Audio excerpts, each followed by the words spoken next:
Good afternoon. This is All India Radio. I'm Anuja Kumar, and with me is Reshma Tiwari with the Midday News.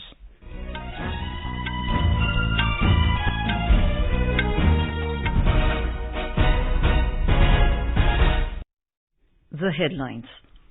Prime Minister Narendra Modi reaches Germany to attend G7 summit, gets a warm welcome from Indian diaspora at Munich. Prime Minister calls upon country's youth to always remember the dreadful period of emergency, recalls how all rights were taken away from the citizens of the country. In 90th Mann Ki Baat program, Mr. Modi exudes pride over Indian youth setting new records from startups to the sports world. Highlights big feats accomplished in the space sector in recent years. Praising Khelo India Youth Games, Prime Minister mentions several talents emerging from ordinary families. Prime Minister touches upon the topics of waste to wealth, water conservation, unique cycling rally in Himachal Pradesh and upcoming religious festivals. Prime Minister reminds everyone to take precautions against COVID. Tripura Chief Minister Manak Saha wins Assembly by poll from town Bardwali. BJP leading in Azamgarh and Rampur Lok Sabha seats in Uttar Pradesh. SAD Man leading in Sangrur Lok Sabha seat in Punjab. Dates for UGC NET 2022 exams announced. India sends another shipment of 3,000 metric tons of wheat to Afghanistan. And in archery, Deepika Kumari to play for gold in World Cup Stage 3 at Paris.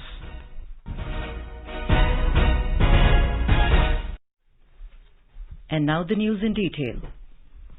Prime Minister Narendra Modi reached Germany this morning to attend the G7 summit. He was given a ceremonial welcome by a Bavarian band upon arrival at the Munich airport.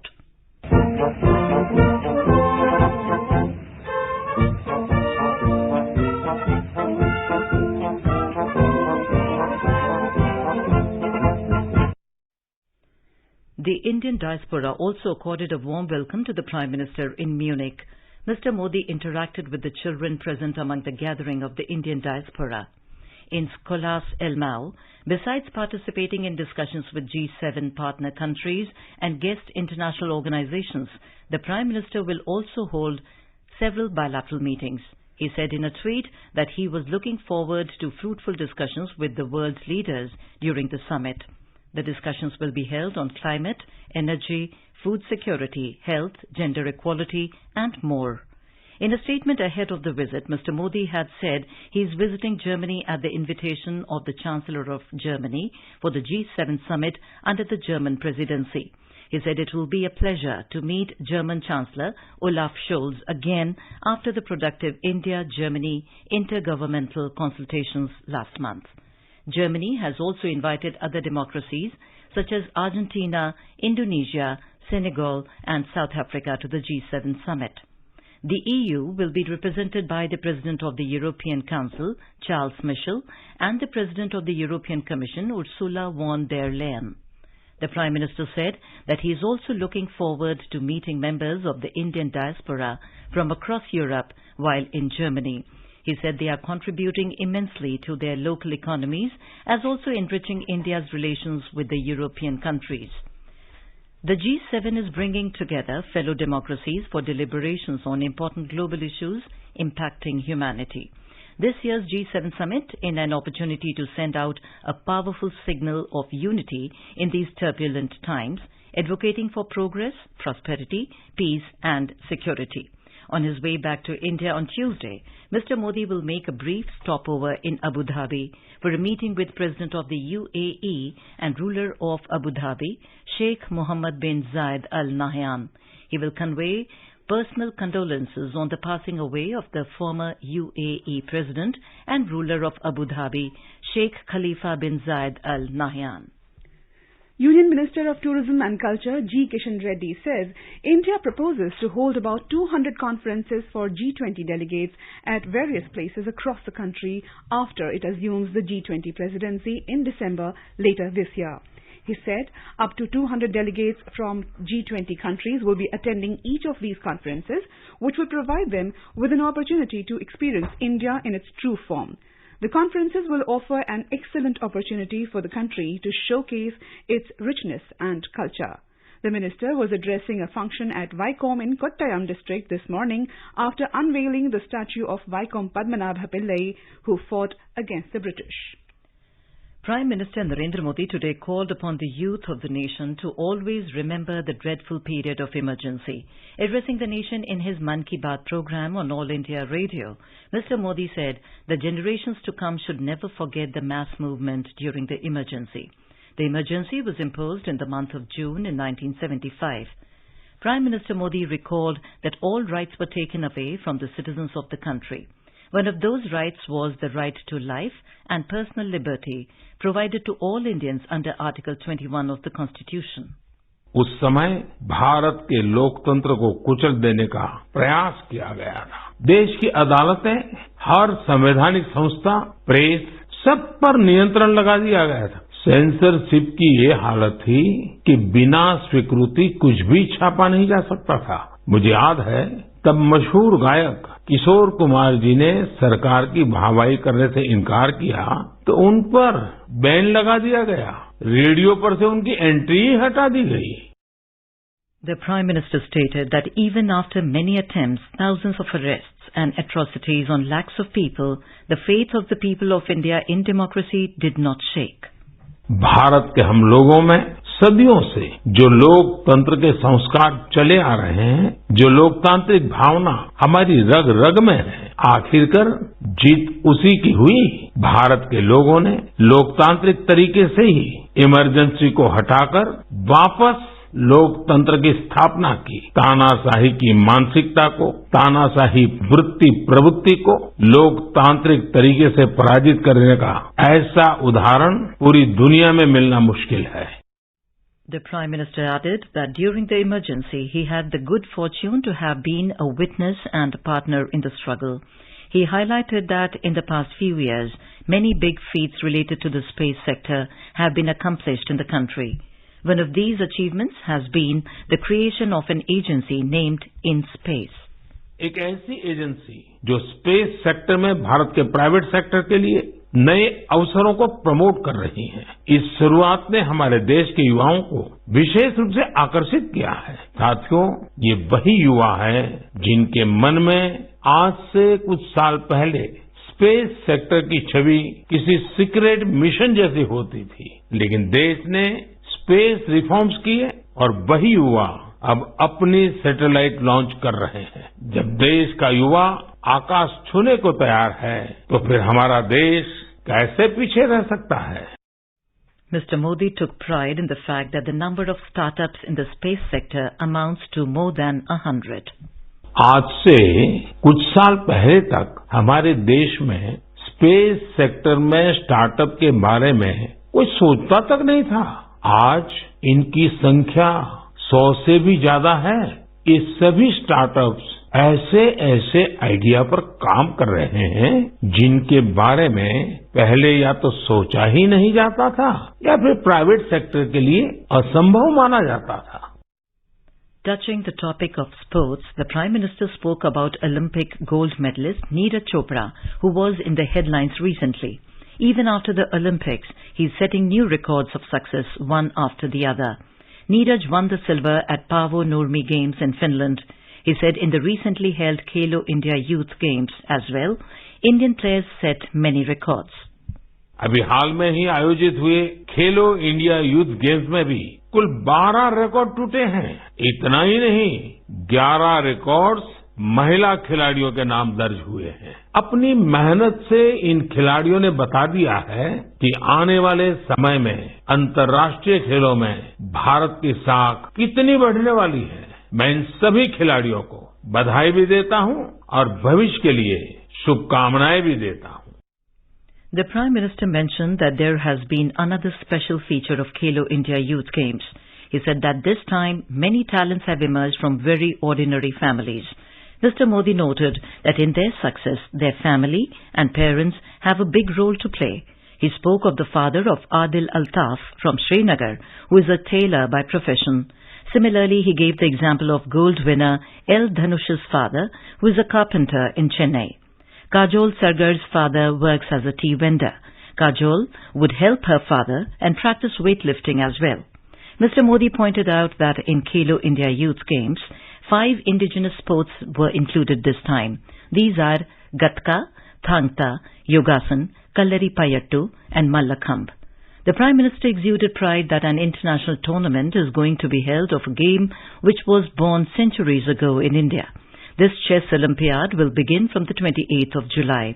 More than 180 countries are participating in the chess Olympiad. The Prime Minister also discussed Mithali Raj, one of the most talented cricketers in India. She announced her retirement from cricket this month. Mitali महज एक साधारण खिलाड़ी नहीं रही है, बल्कि अनेक खिलाड़ियों के लिए प्रेरणा स्रोत भी रही है। मैं मिताली को उनके भविष्य के लिए ढेर सारी शुभकामनाएं देता हूं। Touching on the topic of waste to wealth, the Prime Minister mentioned Aizawl, the capital of Mizoram, where a beautiful river, Chetelui, had turned into a heap of dirt and garbage. Efforts have started in the last few years to save this river. The Prime Minister also took note of similar efforts by the youth of Puducherry. People there have started the Recycling for Life campaign, under which thousands of kilograms of garbage is collected and segregated every day in Karaikal, Puducherry. The organic waste from that is made into compost. The rest is separated and recycled. Mr. Modi mentioned a unique cycling rally which is going on in Himachal Pradesh. A group of cyclists have started from Shimla to Mandi, carrying the message of cleanliness. The Prime Minister stated that the monsoon is continuously progressing in the country. He called it an apt time to make special efforts in the direction of water conservation. हमारे देश में monsoon का लगातार विस्तार हो रहा है। अनेक राज्यों में बारिश बढ़ रही है। ये समय जल और जल संरक्षण की दिशा में विशेष प्रयास करने का भी है। हमारे देश में तो सदियों से ये जिम्मेदारी समाज ही मिलकर उठाता रहा है। जल संरक्षण तो वास्तव में जीवन संरक्षण है। आपने देखा होगा आजकल कितने ही नदी महोत्सव होने लगे हैं। आपके शहरों में भी इस तरह के जो भी जल स्रोत हैं, वहाँ कुछ न कुछ आयोजन अवश्य करें। Mr. Modi spoke about a step well in Udaipur, Rajasthan, which is hundreds of years old, Sultan Ki Baoli. It was built by Rao Sultan Singh, but gradually became deserted due to neglect. Now some youths have resolved to change the picture and destiny of Sultan Ki Baoli. उन्होंने अपने इस mission को नाम दिया सुल्तान से सूरतान। आप सोच रहे होंगे कि ये सूरतान क्या है? दरअसल अपने प्रयासों से इन युवाओं ने न सिर्फ बावड़ी का कायाकल्प किया, बल्कि इसे संगीत के सुर और तान से भी जोड़ दिया है। सुल्तान की बावड़ी की सफाई के बाद, उसे सजाने के बाद वहाँ सुर और संगीत का कार्यक्रम होता है। इस बदलाव की इतनी चर्चा है कि विदेश से भी कई लोग इसे देखने आने लगे हैं। The 1st of July is observed as Chartered Accountants Day. The Prime Minister congratulated all the CAs of the country in advance. Mr. Modi said that this time a large number of devotees participated in the Char Dham Yatra. He added that in India, gods also embark on journeys. Mr. Modi said that that on the 1st of July, the famous Rath Yatra of Lord Jagannath is going to commence. He also wished a Happy New Year to all the people of Kutch in Gujarat. Prime Minister also mentioned the Yatra of Pandharpur in Maharashtra. He said that the Amarnath Yatra is also going to start from the 30th of June. Mr. Modi said the Sabarimala Yatra has the same importance in the south. He said many efforts are being made to increase the facilities for the devotees in their spiritual journeys. Lastly, Mr. Modi reminded everyone to continue to take precautions against COVID.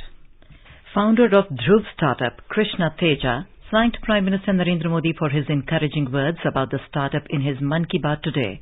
Speaking to a correspondent, he said the Dhruv is working on for the upcoming launch by the end of the month. He said his entire team listened to the Prime Minister Narendra Modi's address today. At Dhruva Space, we build satellite platforms as well as satellite deployer solutions. On the launch that is happening at Sriharikota, 30th of this month, we are testing our deployer solutions. In September, using the same deployer, we will be launching 2 of our own satellites. In Mann Ki Baat, when Honorable Prime Minister Modi ji has mentioned Dhruva Space's name, we were really happy. All of us were watching it together. We are in this position currently because we received support from ISRO, DRDO, NSIL and InSpace. We are really thankful to them. We also built solar panels for large satellites. There are very few companies in the world who build this and we are one of them.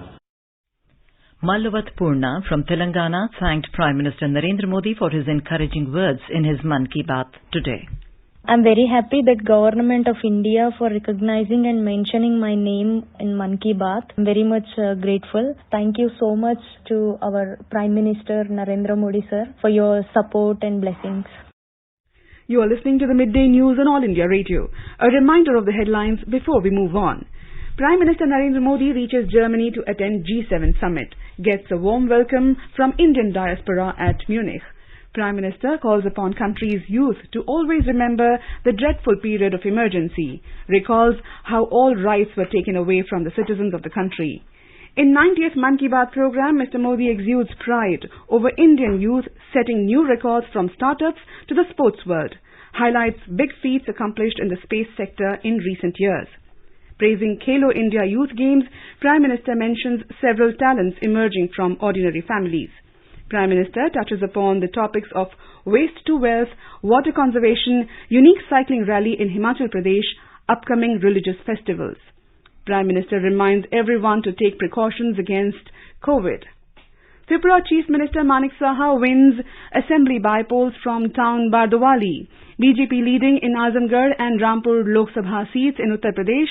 SAD Maan leading in Sangrur Lok Sabha seat in Punjab. Dates for UGC NET 2022 exams announced.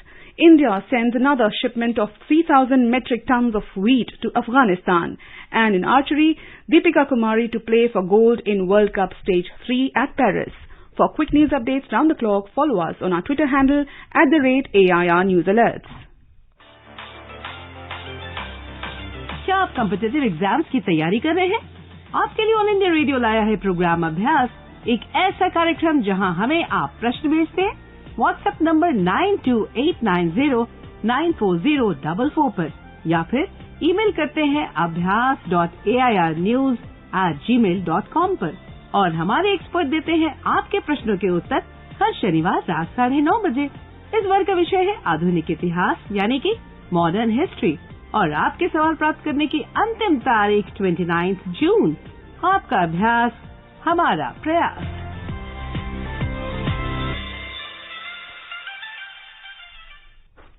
Welcome back to the Midday News on All India Radio.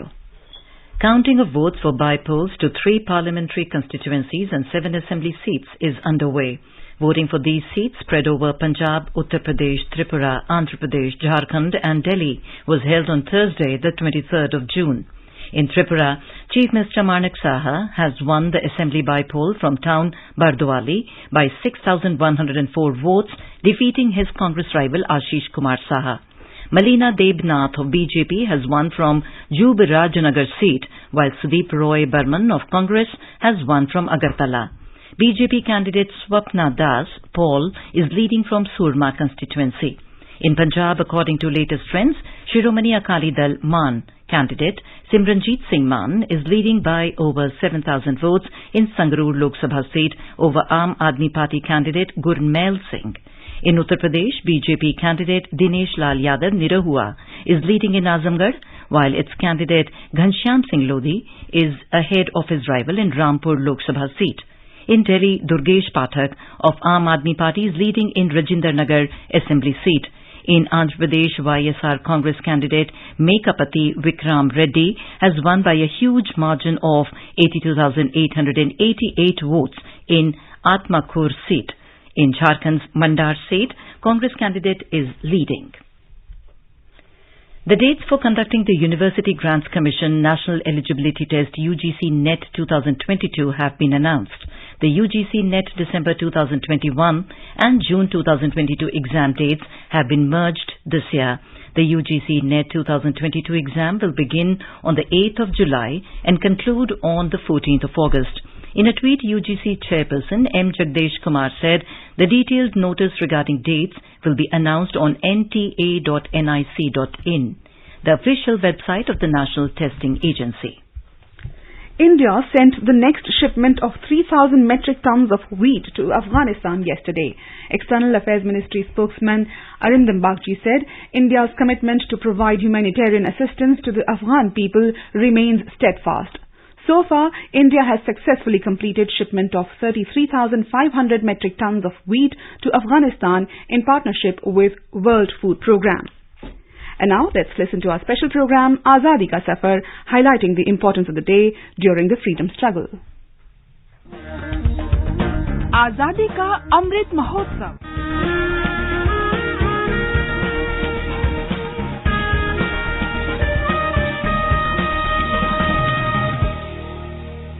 Azadi Ka Safar with AIR News, Birth of a Nation. India's glorious freedom struggle is one of the greatest struggles the modern world has ever witnessed. AIR News brings you a glimpse of the struggle every day.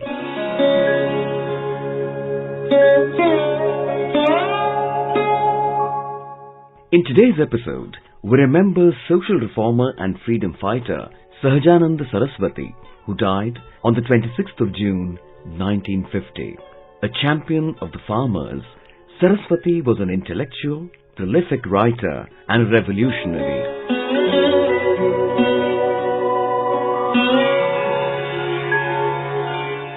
Sahajanand Saraswati was born as Navarang Rai on the 22nd of February 1889 at Ghazipur, Uttar Pradesh. He initiated the Kisan Sabha movement in Bihar in 1929 with the formation of the Bihar Provincial Kisan Sabha BPKS.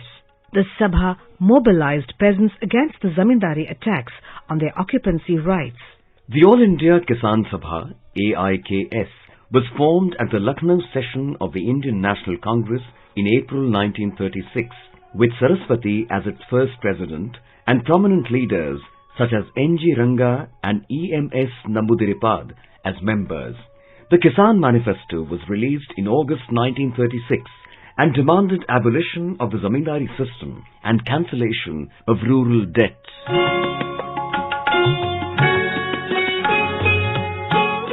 Saraswati organized the Bakasht movement in Bihar in 1937-1938. Bakasht means self-cultivated, and the movement was against the eviction of tenants from Bakasht lands by the zamindars.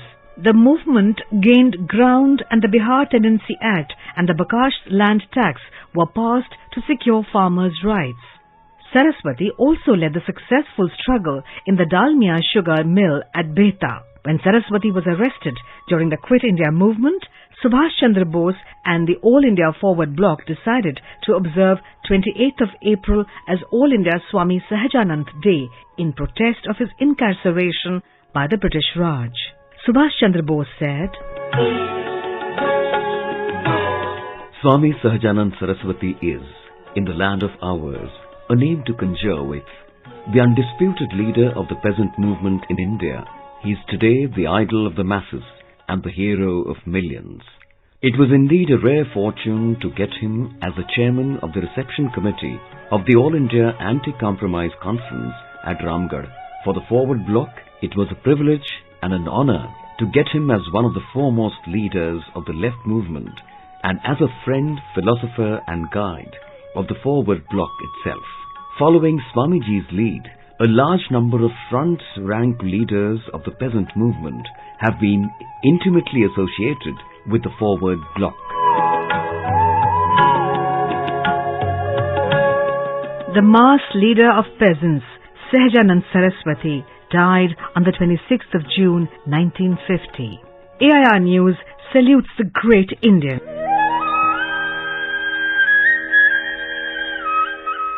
We also remember revolutionary freedom fighter Jivan Ghoshal, who was born on the 26th of June 1912. A resident of district Chittagong, now in Bangladesh, Ghoshal was a member of the Chittagong Revolutionary Party and took a prominent part in the Chittagong Armory raid on the 18th of April 1930.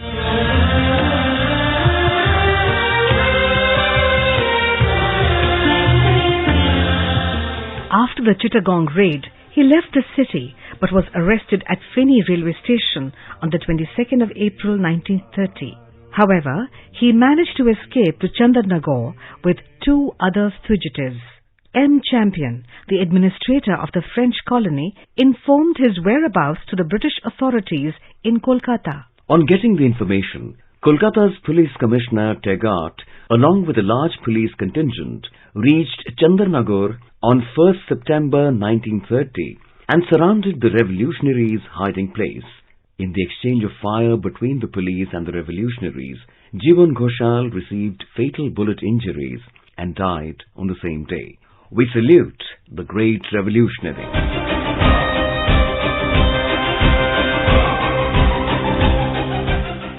We also remember Martyr Bahadur Khan, who participated in the First War of Independence in 1857. He was captured by company troops in the course of their attacks and put on trial for desertion and mutiny. Bahadur Khan was sentenced to transportation for life with hard labour in irons. He died in detention on the 26th of June 1858 in the Andaman Islands. AIR News salutes the brave son of the soil. That brings us to the end of this episode of Azadi Ka Safar with AIR News. See you in the next episode tomorrow.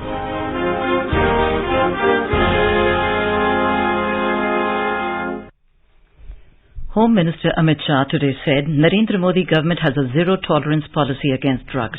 On the occasion of International Day Against Drug Abuse and Illegal Trafficking, Mr. Shah congratulated the NCB personnel, NGOs and their associated volunteers for their efforts in fulfilling Prime Minister's resolve of a drug-free India. He said the problem of drugs is a major threat to the national security. Mr. Shah stated that Home Ministry has coordinated and institutionalized this fight against drugs. He, however, emphasized that for a complete eradication of drugs, public participation is necessary. Over 197 crore 8 lakh COVID vaccine doses have been administered in the country so far under the nationwide vaccination drive. Over 12 lakh 72,000 vaccine doses were administered to the beneficiaries yesterday. More than 11,000 new COVID cases were recorded in the last 24 hours, with around 11,000 patients recovering during the same period. 25 deaths were reported in the last 24 hours. Prime Minister Narendra Modi has expressed sadness at the death of Bhagubai Patel, former Minister of Gujarat government. In a tweet, Mr. Modi said his contribution in the field of public service will always be remembered. In Paris, archery recurve team finals are underway. Indian team comprising Deepika Kumari, Ankita Bhakat and Simranjeet Kaur are playing against Chinese Taipei team at the World Cup Stage 3 event. The Indian trio beat Ukraine, Britain and Turkey en route to the summit clash, which assured them of a medal at the event. Union Minister of Agriculture and Farmers Welfare Narendra Singh Tomar is on a 2-day visit to Nagaland from today. He will arrive in Dimapur this afternoon. On his arrival, he will pay a field visit to Central Institute of Horticulture, Medzifema, and inaugurate Farmers Exhibition cum workshop there. Mr. Tomar will also visit National Research Centre for Mithun, ICAR, and also visit Pineapple Farm at Molvom Village under MOVCDNER. And now, before we end the bulletin, the headlines once again. Prime Minister Narendra Modi reaches Germany to attend G7 summit, gets a warm welcome from Indian diaspora at Munich. Prime Minister calls upon country's youth to always remember the dreadful period of emergency, recalls how all rights were taken away from the citizens of the country. In 90th Mann Ki Baat program, Mr. Modi exudes pride over Indian youth setting new records from startups to the sports world, highlights big feats accomplished in the space sector in recent years. Praising Khelo India Youth Games, Prime Minister mentions several talents emerging from ordinary families. Prime Minister touches upon the topics of waste to wealth, water conservation, unique cycling rally in Himachal Pradesh and upcoming religious festivals. Prime Minister reminds everyone to take precautions against COVID. Tripura Chief Minister Manik Saha wins assembly by poll from town Bardwali, BJP leading in Azamgarh and Rampur Lok Sabha seats in Uttar Pradesh, SAD Man leading in Sangrur Lok Sabha seat in Punjab. Dates for UGC NET 2022 exams announced. India sends another shipment of 3,000 metric tons of wheat to Afghanistan. And in archery, Deepika Kumari to play for gold in World Cup Stage 3 at Paris. For details of these stories and more, log on to our website www.newsonair.gov.in and News on AIR app. And with that, we end the Midday News.